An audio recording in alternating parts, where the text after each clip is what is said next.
Bismillahirrahmanirrahim. Assalamu alaikum and welcome to all of you.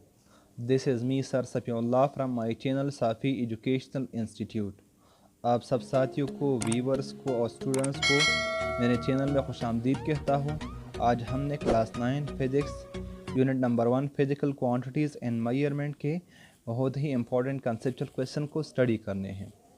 Conceptual question में question number 1 में कह रहा है how technology is shaped by physics. Technology को किस तरह फिज़िक्स शेप कर रहा है, यानी फिज़िक्स टेक्नोलॉजी में क्या किरदार अदा कर रहा है। तो स्टार्ट करते हैं। How technology is shaped by physics, इसमें हमारे साथ जो फर्स्ट है, हमने फिज़िक्स को सीखना है कि फ़िज़िक्स क्या है। तो physics is a natural science या फिज़िकल साइंस या fundamental science deal with the study of physical world, matter, energy and their mutual relationship. Physics हमारे साथ एक नेचुरल साइंस है या एक फिज़िकल साइंस है जो कि स्टडी कर रहा है, फिज़िकल वर्ल्ड को स्टडी कर रहा है, यानी द वर्ल्ड बिहाइंड अस, जिसमें क्या है, मैटर है, एनर्जी है, और मैटर और एनर्जी के रिलेशनशिप को स्टडी कर रहा है फिज़िक्स। टेक्नोलॉजी क्या है? Technology is the use of scientific knowledge, the use of this knowledge provided by physics for the practical purposes of human life. Technology इसी नॉलेज को जो कि फिज़िक्स हमें दे रहा है या साइंस हमें दे रहा है, इसको प्रैक्टिकल पर्पस में यानी प्रैक्टिकली अप्लाई कर रहा है। All the physical phenomenas are behind every technology. तकरीबन हर टेक्नोलॉजी के पीछे क्या होता है? एक फ़िज़िकल फिनोमिना होता है। हम स्टार्ट करते हैं। फॉर एग्ज़ाम्पल हमारे साथ क्या है? For example sources of communication को हम अगर देखें, सोर्सेज ऑफ कम्युनिकेशन यानी ऐसे सोर्सेज जिससे हम कम्युनिकेट करते हैं, राबिता रखते हैं। जैसे हमारे साथ क्या हो, रेडियो हो गया, radio, TV, mobiles, telephones etcetera. These are some technologies. क्या है? कुछ टेक्नोलॉजी है। Work on the principle of work on electromagnetic waves. किस पे काम कर रहा है? इलेक्ट्रोमैग्नेटिक वेव्स पे काम कर रहे हैं। और इलेक्ट्रोमैग्नेटिक वेव हमारे साथ टाइप ऑफ वेव्स है which required no medium for their propagation which are discussed by physics. हमारे साथ कुछ टाइप्स ऑफ वेव्स है जो कि फिजिक्स इसको एक्सप्लेन कर रहा है। इसके डिफरेंट हमारे साथ इक्वेशन प्रिंसिपल्स हैं जो कि फिजिक्स इसको डिस्कस कर रहा है। तो हमारे साथ ये जो टेक्नोलॉजीज़ है, radio technology, television, mobile, telephone, these are different technologies work on the principle of physics, जो कि प्रिंसिपल ऑफ फिजिक्स पे काम कर रहे हैं। आगे हमारे साथ है सोर्सेज, एटॉमिक बम या atomic energy. Atomic bomb which is use for the purpose of defence, जिसको हम डिफेंस के लिए इस्तेमाल करते हैं। और साथ साथ इससे हमारे साथ हासिल होती है atomic energy which can B use for the purpose of for electrical purpose, जिसको हम इलेक्ट्रिकल पर्पज के लिए इस्तेमाल कर सकते हैं, atomic energy. These are different technologies which are due to nuclear physics, जिसको हम इलेक्ट्रिकल पर्पजेस के लिए इलेक्ट्रिकल एनर्जी के तौर पर इस्तेमाल कर सकते हैं। कहाँ से आ रहा है? Due to the application of nuclear physics से। न्यूक्लियर फिजिक्स की वजह से ही हमारे साथ ये टेक्नोलॉजी मुमकिन है। आगे हमारे साथ है मीन्स ऑफ ट्रांसपोर्टेशन। हमारे साथ जो ट्रांसपोर्ट के मीन्स है, डिफरेंट ज़राए है, जो ट्रांसपोर्ट के डिफरेंट ज़राए है, हमारे साथ बसेस है, एरोप्लेन्स है। These are due to the applications of mechanics, means of transportation. Transport के हमारे साथ डिफरेंट मीन जो है, एरोप्लेन्स, कार्स, एरोप्लेन्स,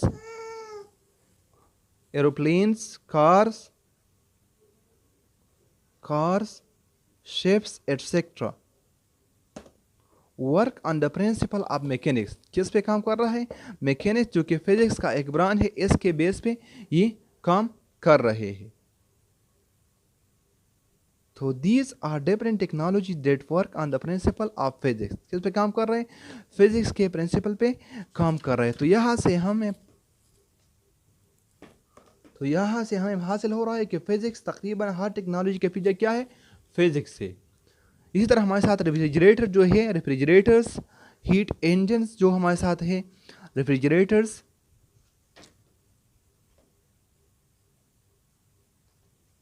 यानी फ्रिजेस वगैरह, हीट इंजन्स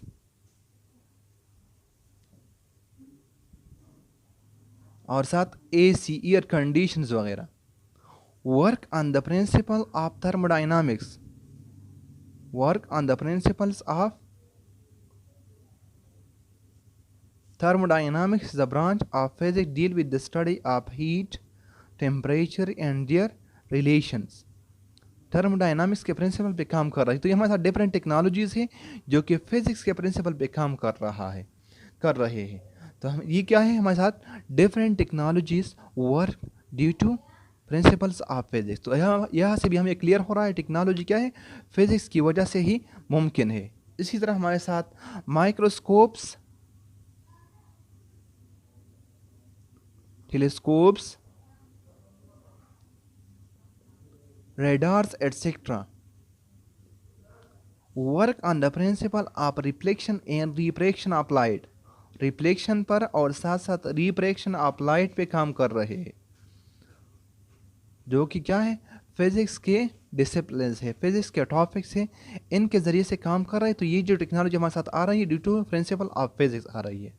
इसी तरह हमारे साथ जो मेडिकल फॉर्मेट में एक्सरेज वगैरह है, एक्सरेज, एमआरआई, जो कि हमारे साथ मेडिकल में और साथ साथ इंडस्ट्री, एग्रीकल्चर में यूज़ हो रहा है due to the principle of physics. किसकी वजह से, फिजिक्स की वजह से। तो यहाँ से हमें हासिल हो रहा है कंक्लूजन कि yes, it is clear from a book, it is clear from A board discussion. अब बोर्ड डिस्कशन ने ये बात क्लियर की, from the A board discussion, जो ऊपर हमने डिस्कस किया, इससे ये बात क्लियर हो गई कि technology is shaped by physics. कि टेक्नोलॉजी को कौन शेप दे रहा है, फिजिक्स शेप दे रहा है, इज शेप्ड बाय फिजिक्स। तो ये हमारे साथ क्वेश्चन नंबर 1 था, conceptual question number 1 of chapter number 1। Question number 2 में कह रहा है physics and biology are considered different branches of science, how physics links with biology. Physics और बायोलॉजी, फिजिक्स हमारे साथ साइंस के डिफरेंट ब्रांचेस है, फिजिक्स बायोलॉजी के साथ किस तरह रिलेशन रखता है। तो हमें पता है कि physics is a fundamental science. Physics क्या है, एक fundamental science, is a fundamental science, have great relation with almost all the disciplines of physics, of science, जो कि तमाम साइंस के तमाम डिसिप्लिन्स के तमाम ब्रांचेस के साथ ग्रेट रिलेशंस रखता है। फिजिक्स में हमारे साथ जो साइंस, फिजिक्स का बायोलॉजी के साथ क्या है, ये जो हमें माइक्रोस्कोप मिल रहा है, which is use for the study of micro organism, study of micro organism. And biology क्या है, biology is the study of living organism. तो study of micro organism is possible because of physical technology. किसकी वजह से, physics की technology के जरिए से ये मुमकिन है कि हम माइक्रो ऑर्गेनिजम्स को स्टडी करें। तो क्या है, फिजिक्स का बायोलॉजी के लिए एप्लीकेशंस है। इस तरह हमारे साथ एक्सरेज, एमआरआई, इस तरह एक्सरेज, एमआरआई, सिटी स्कैन वगैरह, दीज आर डिफरेंट टेस्ट या different X-rays, MRI, magnetic resonance imaging, computed tomography scan, these are different test for the fracture या बॉडी में अंदर जहाँ पर कोई मसला हो, तो इसके लिए ये डिफरेंट टेस्ट है। तो ये फिजिक्स के टेक्नोलॉजी से जो कि वर्क कर रहा है फॉर बायोलॉजी। तो फिजिक्स का यहाँ ये बायोलॉजी के साथ क्या है, ग्रेट रिलेशन है। इसी तरह फिजिक्स हमें रेडियो वेव्स दे रहे हैं। Radio waves are some radiations which radiation है जो कि हमें हासिल हो रहा है through radioisotopes. Radioisotopes से यानी ऐसे एलिमेंट्स है जो कि अनस्टेबल एलिमेंट्स हो, अनस्टेबल एटम्स हो, इनसे हमारे साथ रेडिएशन निकलते हैं जो कि रेडियो वेव्स या radioisotopes. These radiation are used for the treatment of different diseases. For the treatment of different diseases use हो रहे हैं of different diseases such as cancer etc.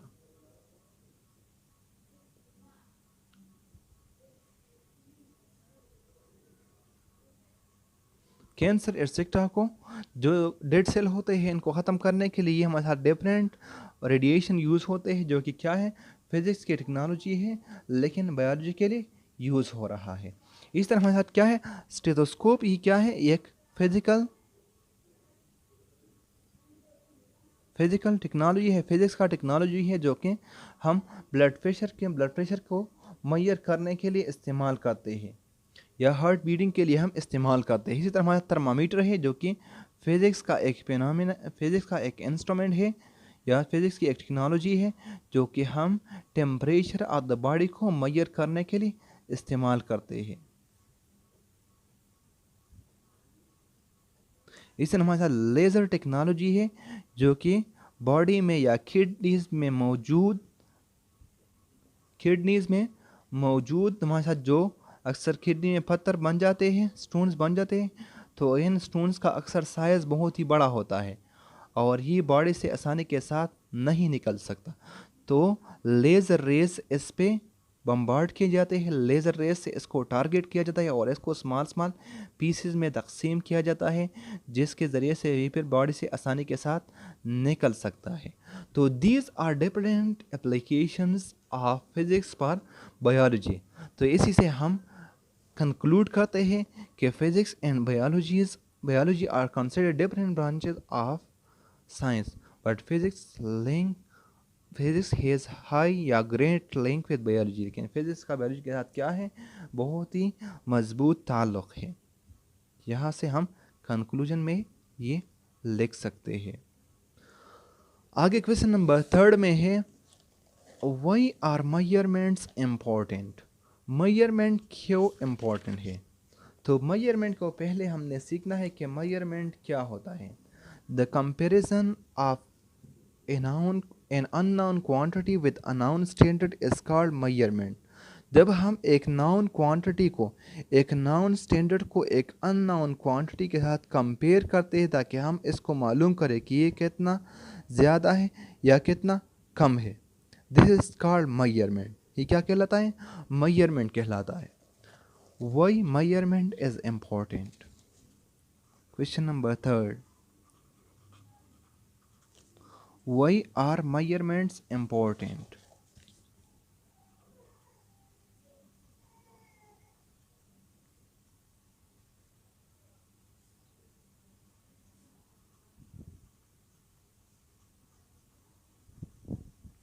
Measurement हमारे साथ क्या है? The comparison of an unknown quantity with a known standard. Known standard suppose करें मेरे साथ क्या है 1 किलोग्राम का प्लाटिनम इरिडियम का जो 1 किलोग्राम का स्टैंडर्ड है ये मेरे साथ है। इसी के सामने मैं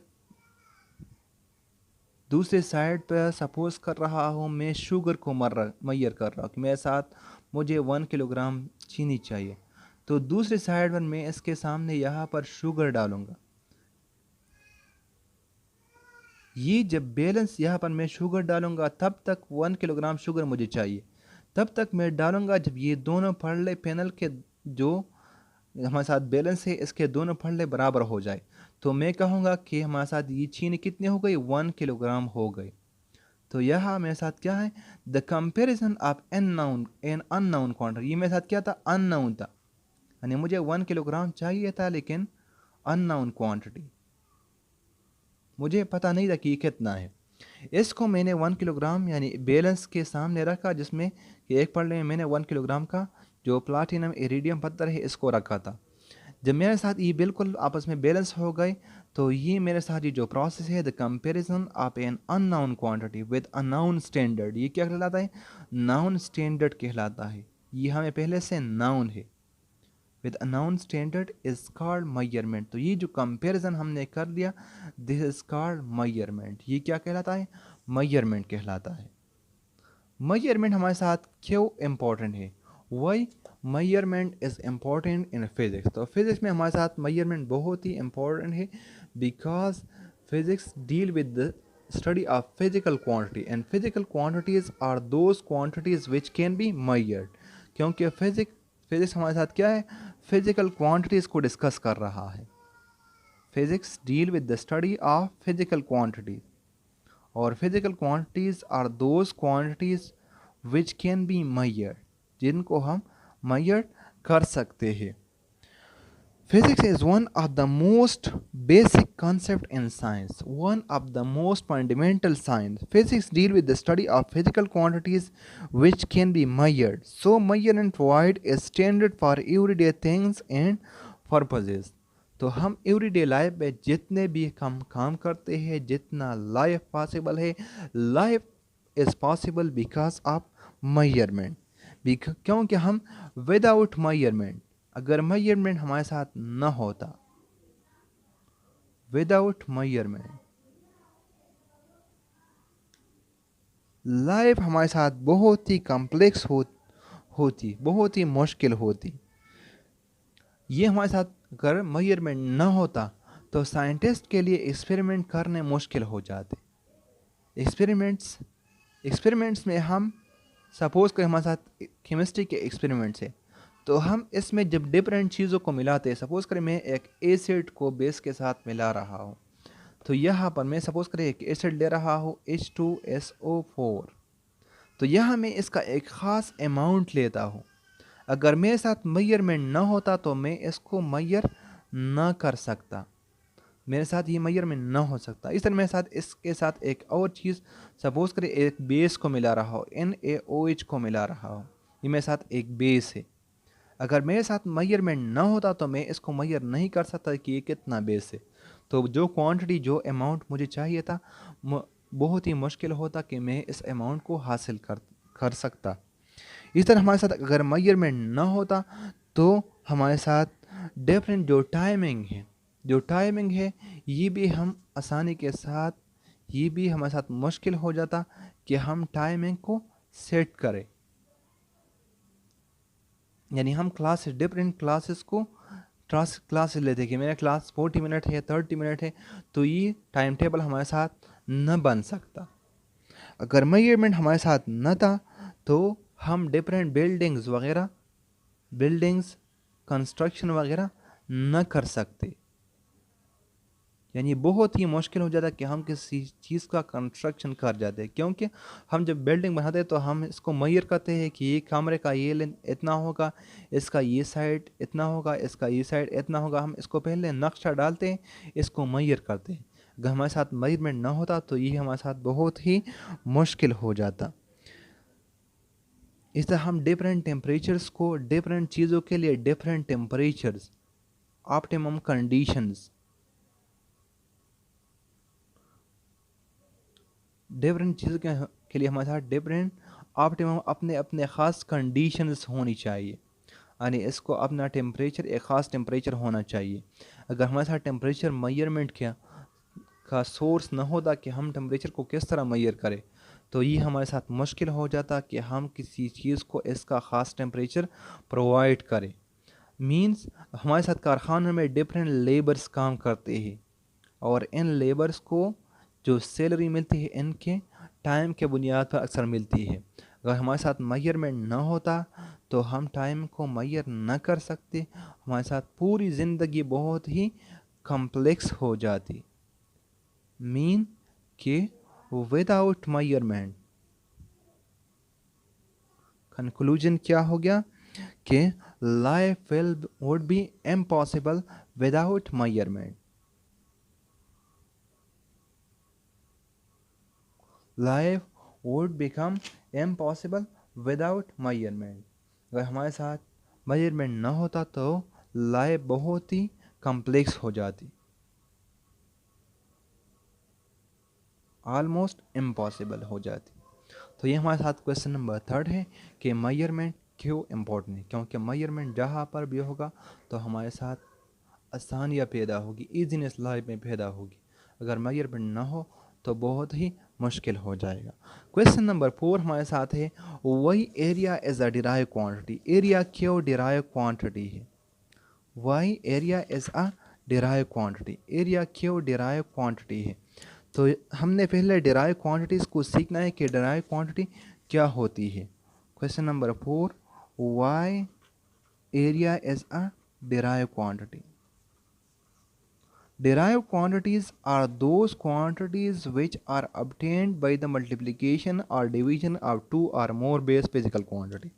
दो या दो से ज़्यादा बेस फिजिकल क्वांटिटीज़, दो या दो से ज़्यादा base multiply by base quantity multiply या डिवाइड हो के हमें बेस मल्टीप्लाई बाई बेस या बेस डिवाइड बाई बेस, दो बेस फिजिकल क्वांटिटी मल्टीप्लाई या डिवाइड होकर हमें जो क्वांटिटी देगा that quantity will be called derived quantity. क्या कहलाएगी? डिराइव्ड क्वांटिटी कहलाएगी। तो एरिया हमारे साथ क्या है? Area is actually length multiply by width. Area किसी चीज़ का क्या होता है? इसका ये लेंथ को इसके विड्थ के साथ मल्टीप्लाई करे तो जो हमारे साथ हासिल होता है दैट इज कॉल्ड एरिया। तो ये एरिया हमारे साथ डिराइव क्वांटिटी क्यों है? क्योंकि इसमें दो बेस क्वांटिटी, ये हमारे साथ लेंथ तो बेस क्वांटिटी ही है, लेंथ मास टाइम। ये विड्थ भी असल में क्या है? असल में ये भी लेंथ है। तो लेंथ मल्टीप्लाई बाय लेंथ, ये हमें थर्ड क्वांटिटी दे रहा है एरिया। तो एरिया हमारे साथ क्यों derive quantity? Because it is obtained by the multiplication of two base physical quantity, क्योंकि ये दो बेस फिजिकल क्वांटिटी के से हासिल होता है। Therefore area is a derive quantity. क्या है? इसलिए एरिया हमारे साथ क्या है? डिराइव क्वांटिटी है। इसमें लेंथ और लेंथ दो टाइम मल्टीप्लाई होते हैं और इसका यूनिट क्या होगा? Metre multiply by metre. इसका यूनिट क्या होगा? मीटर स्क्वायर होगा। तो एरिया डिराइव क्वांटिटी है और इसका यूनिट क्या कहलाता है? डिराइव्ड यूनिट कहलाता है। इसका यूनिट क्या कहलाते हैं? डिराइव्ड यूनिट कहलाते हैं। तो दैट इज़ द रीज़न कि एरिया क्यों डिराइव क्वांटिटी है, because area is obtained by the multiplication of two base physical quantity which are length and length। जो कि लेंथ और लेंथ है ये हमें मल्टीप्लाई होके हमें डिराइव क्वांटिटी एरिया दे रहे हैं। अभी इसके जो नेक्स्ट क्वेश्चन है इंशाल्लाह नेक्स्ट वीडियो में, जो क्वेश्चन नंबर 5, 6, 7, 8 है, 4 क्वेश्चन यहाँ पर डिस्कस किए। नेक्स्ट क्वेश्चन इंशाल्लाह बाद के नेक्स्ट वीडियो में डिस्कस करेंगे। तो उम्मीद है कि आप लोगों को वीडियो पसंद आई होगी। अगर वीडियो पसंद आई हो तो वीडियो को लाइक करें, कमेंट करें, शेयर करें और चैनल को सब्सक्राइब करें। थैंक्स। अस्सलामु अलैकुम।